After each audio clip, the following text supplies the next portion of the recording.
Okay, in this video we're going to talk about completing the square. It's something that comes up just all the time when you're doing algebraic things, and it's really important to get very good at it. So let's see what we're doing. First we're going to just do like a pattern recognition thing, because that's really where it comes from. So if we look at the quantity x plus k squared, that's going to give us x squared plus 2k times x plus k squared. So I'm kind of assuming that k is a constant in this case, but it actually doesn't really matter. This would work anyway. But for our purposes, it's going to be a constant, like a real number. So maybe 5 or 12 or whatever. So here we got x squared plus 2k times x plus k squared. We could also be expanding something like this. So these are what are called the perfect squares because we're taking something and we're squaring it, just like when you take the number 3 and square it, you get 9. So 9 is a perfect square because it's something that is just squared. Same idea here. So this gives us x squared minus 2 times k times x, and then plus k squared. So there's a bunch of patterns that we want to recognize here. The first one is if we take the coefficient of x, which if you look at it, the coefficient of x is either positive 2k here or negative 2k here. If we take the coefficient and we divide it by 2, then we're going to get something related to k. We either get k or we get negative k. So that's the first thing to notice. Another thing to notice is that the quantity k squared is just k squared, but the quantity negative k squared is also k squared.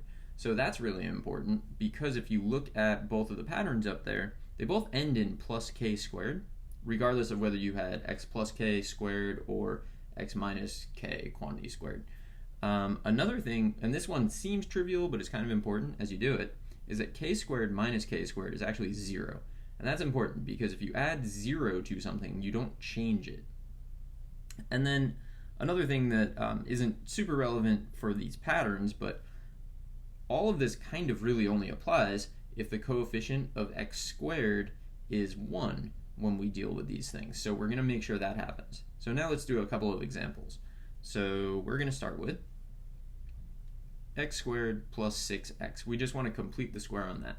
So the first thing you do is you look at the coefficient of x. So the coefficient of x is 6. We're going to take the coefficient, so we're going to do some work. So let's just label it as work here. We're going to take the coefficient, which is 6, divide it by 2.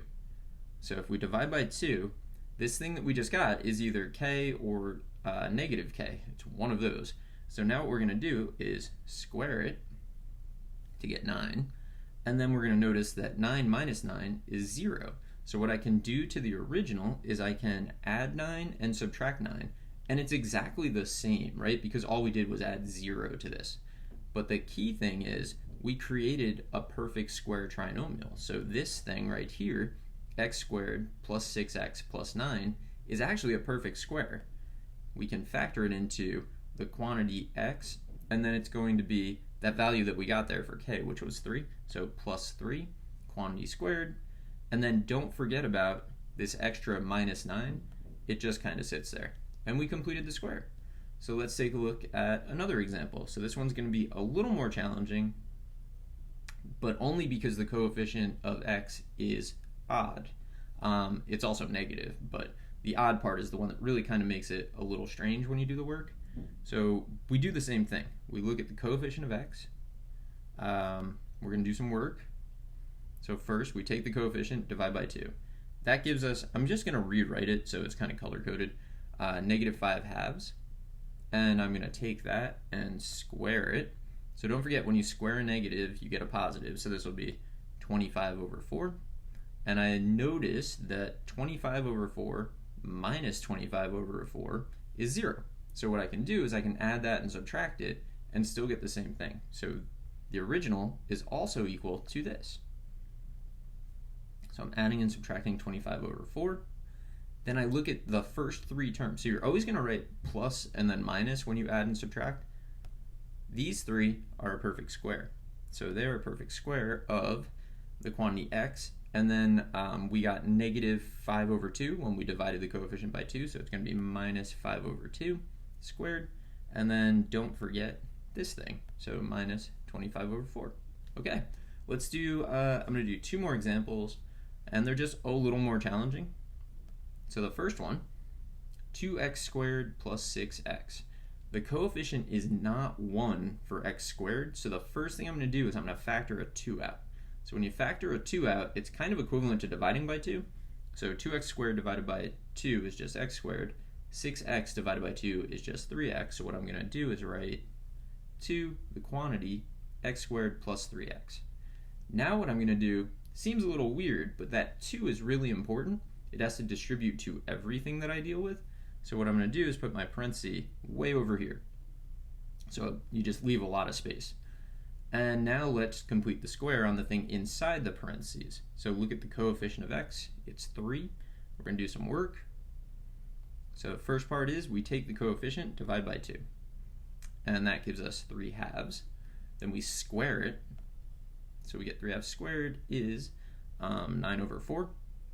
And then we notice that 9 over 4 minus 9 over 4 is just 0, so I'm allowed to put that into my expression there. So I'm going to put it inside the parentheses, plus 9/4 minus 9/4.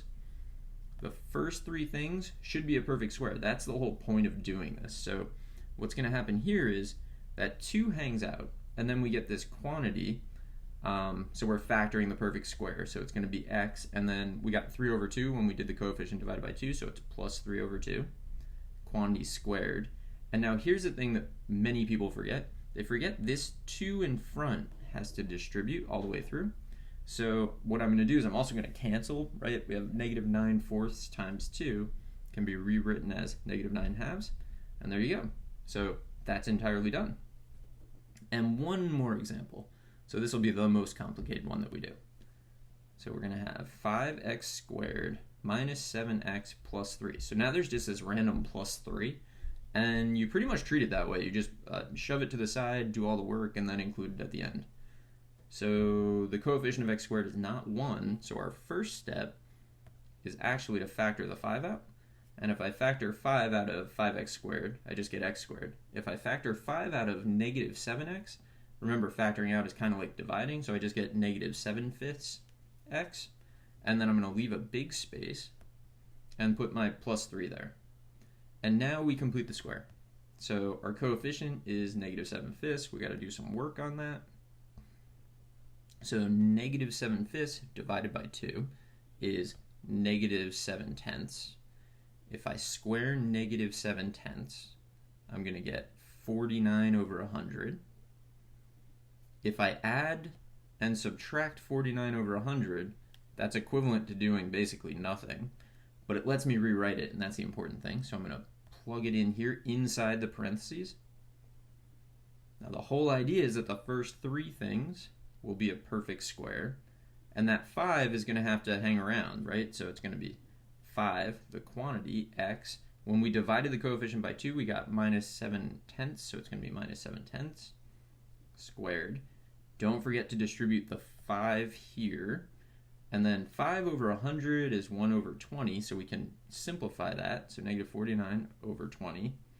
And then since I wrote that over 20, this 3 that is still hanging around, I'm going to write as 60 over 20 because it'll give me a common denominator. And to finish this, we're just going to collect like terms there. So we get 5, the quantity, x minus 7/10 squared, and then minus 11 over 20. And that's the answer.